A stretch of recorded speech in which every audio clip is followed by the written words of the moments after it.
Mga idol, dito naman si Mario. Lalakad-lakad na naman. Exercise ba? Good morning sa inyong lahat. Luzon, Visayas at Mindanao. OFW. Basta kayo dyan. Good morning. Ito naman si Mario ng lakad-lakad na naman. Mga idol.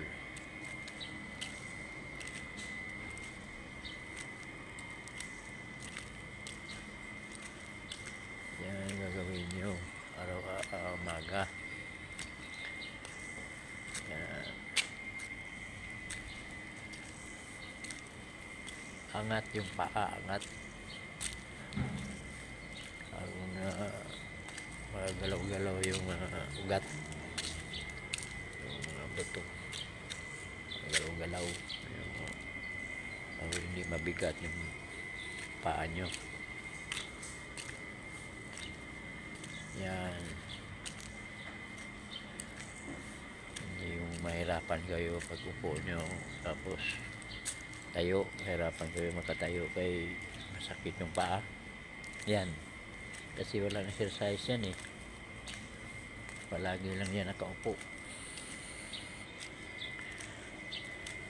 Yan. Kung may edad na.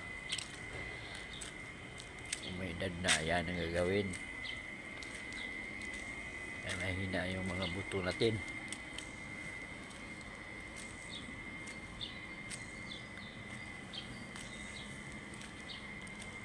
Yan, ganyan na iba na talaga yung bata pa.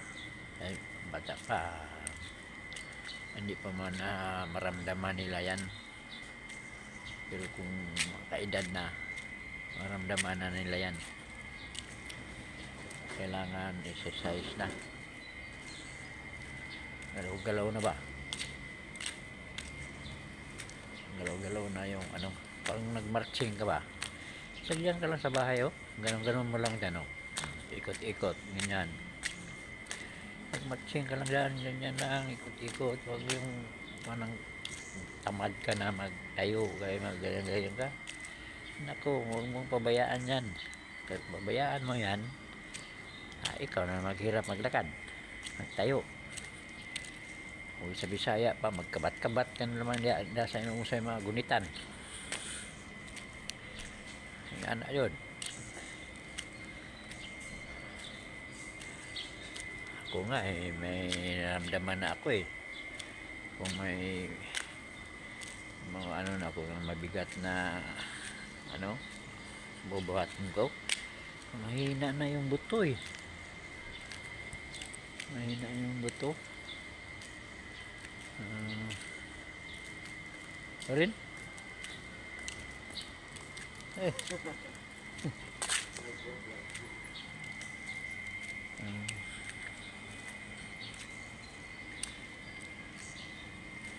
Mahina na yung buto. Medyo ano na eh.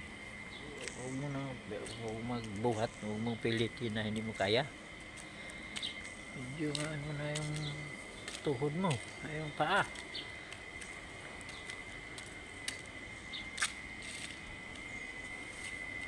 Kailangan eh galaw-galaw talaga yung tiil na to ba,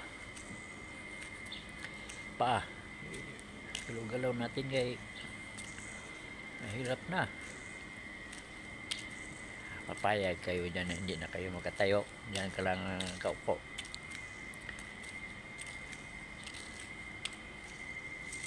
Pabayaan sarili na ano, kailangan eh maglakad-lakad.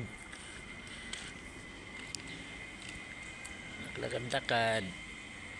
Parang nag-marching ka ba? Angat mo yung paa. Angat mo yan. Bisag dyan ka lang sa loob ng bahay. Ganyan ka lang. Ikot-ikot ka lang sa loob sa inyo. Kung may ginagawa ka doon, kung nag-ano ka, yan gawin mo. Kung naghintay ka na, nagsaing ka pa, ano man, paano mo ang ginagawa mo dyan sa bahay. Malaking tulong din yan. Gagawin mo yan na Yung number one talaga yung paa natin. Kaya kung hindi natin yan ginagawa o igalaw-galaw yan, diyan ka lang palagi sa bahay, diyan ka lang upo, makatayo ka man na ay imong hawakan, gunitan ba,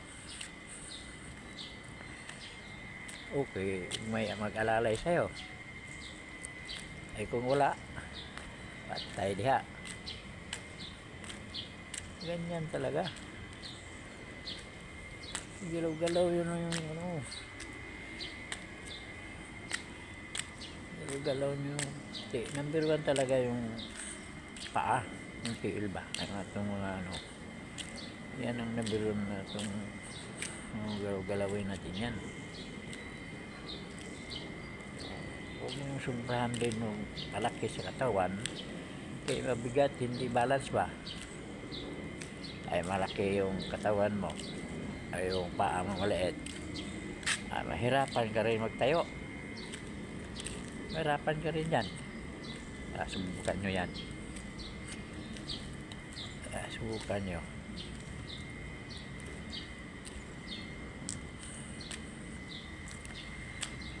Ganyan ang gagawin nyo yan.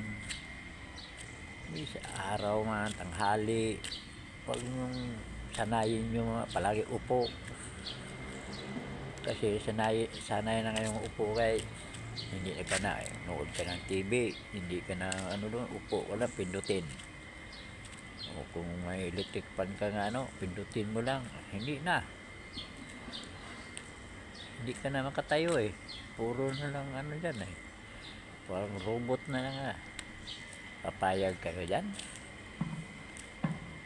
Ganyan kayo palagi upo,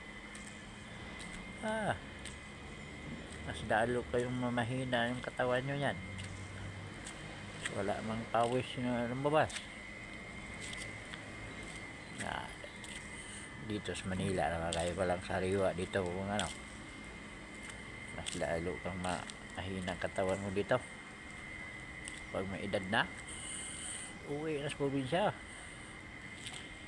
Doon ka sa probinsya, subukan mo sa probinsya dyan, nako,